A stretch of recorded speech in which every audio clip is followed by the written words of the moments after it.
Hello guys, আজি গাহৰি মাংস বনাম খৈছা টেঙা লগত।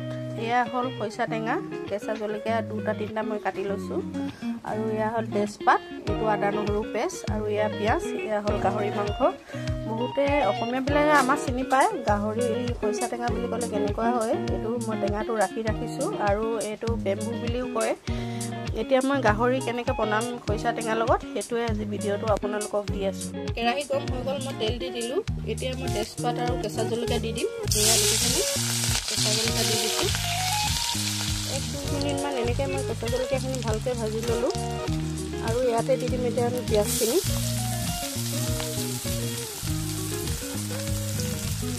পিঁয়াজখিনি দি মই ইয়াত এতিয়া ভালকৈ ভাজিম।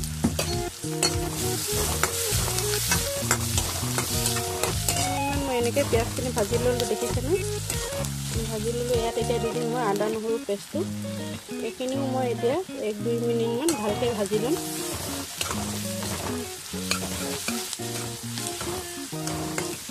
ভাজি ল'ম 1-2 মিনিটমান। তাৰপিছত ইয়াত দিম এতিয়া হালধি আৰু নিমখ। প্ৰথম মই নিমখ দিছোঁ। নিমখটো আপোনালোকে নিজৰ আন্দাজ মতে দিব।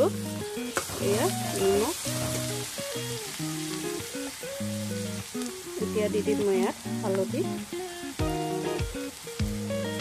আপোনালোকে নিজৰ আন্দাজ মতে দিব। এতিয়া হালধিখিনি দিওঁ 1-2 মিনিট আকৌ ভাজি ল'ম। এতিয়া মই ইয়াত দি দিম 1 চামুচ জলকীয়া গুড়া।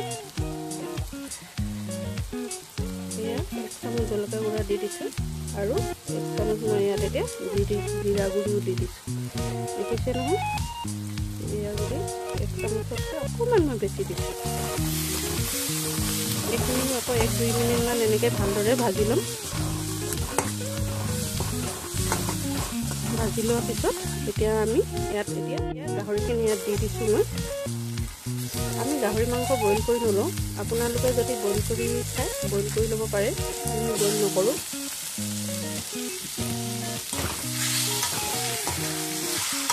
এইখিনি এনেকৈ 2-3 মিনিট ভালদৰে ইয়াতো ভাজি ল'ব। এনেকৈ ভালদৰে মিলাই পিনি ইয়াত ঢাকন দি ভাপতে সিজাম। এতিয়া মই 5 মিনিটৰ কাৰণে ইয়াত ঢাকন দি দিম। 5 মিনিটৰ পিছত ঢাকনাটো ওলাই চাইছোঁ। দেখিছেনে মাংস পূৰা ধুনীয়াকৈ তেল ওলাই গৈছে।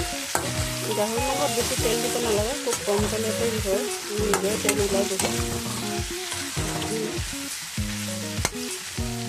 এতিয়া দি দিম ইয়াত মই খৰিচা টেঙাখিনি। খৰিচা টেঙাখিনি আপোনালোকে হালধীয়া দেখি বেলেগ বেলেগ নালাগে। মই অকণমান থওঁতে হালধি সানি থৈছোঁ, সেইকাৰণে কালাৰটো এনেকুৱা। বেছি নিদিব, বেছি দিলে টেঙা হ'ব। বহুত যদি টেঙা খাই ভাল পায় বহুতে অকণ বেছি দিব পাৰে। আমাৰ অকণমান টেঙাটো কম খায়, সেইকাৰণে কম দিছোঁ। এনেকৈয়ে বনাব। এনেকৈ বনাই খাই চাবচোন, ইমান সোৱাদ লাগে গাহৰি মাংস। আৰু এইখিনি এতিয়া মই 10-15 মিনিট আকৌ ঢাকনি লগাই ভাপতে ইয়াত ভালকৈ সিজাম। এতিয়া মই 10-15 মিনিটৰ পিছত চাইছোঁ। দেখিছে ন, পূৰা গাহৰিৰ পৰা তেল ওলাই গৈছে, মাংস পূৰা ধুনীয়াকৈ হৈ গৈছে। দেখিছে ন, এনেকৈ বনাই খাই চাব, বহুত ভাল লাগে। আৰু আমাৰ চেনেলটো হ'ল আছাম ভাইব। আমাৰ চেনেলটো আপোনালোকে লাইক কৰিব, কমেণ্ট কৰিব আৰু ছাবস্ক্ৰাইব কৰিব নাপাহৰিব। দেখিছে নহয় কিমান ধুনীয়া। আৰু এনেকৈ 5 মিনিটমান মই বনোৱাৰ পিছত আমাৰ আৰু খৰিচা টেঙা আৰু গাহৰি মাংস আজি ৰেডি। একদম এনেকৈ বনাই খাই চাব, বহুত সোৱাদ লাগে। দেখিছে নহয় ইমান ধুনীয়া হৈ আছে। এনেকৈ আপোনালোকে বনাই খাই চাব আৰু খাই পিনি জনাব যে ভাল লাগিছে। যদি খোৱা নাই, যদি খাইছে, আপোনালোকে কেনেকৈ বনাই খায় মোক সেইটো জনাব। দেখিছেনে হৈ গ'ল এতিয়া আমাৰ ৰেডি। আৰু 5 মিনিটৰ পিছত আমাৰ গাহৰি মাংস হৈছে। আমাৰ পূৰা গাহৰি মাংস হৈ গ'ল। মই এতিয়া ইয়াত পাৰিম হৈ গ'ল। আমাৰ খাবলৈ এতিয়া ৰেডি হৈ গৈছে। এয়া মই এতিয়া দেখাইছোঁ।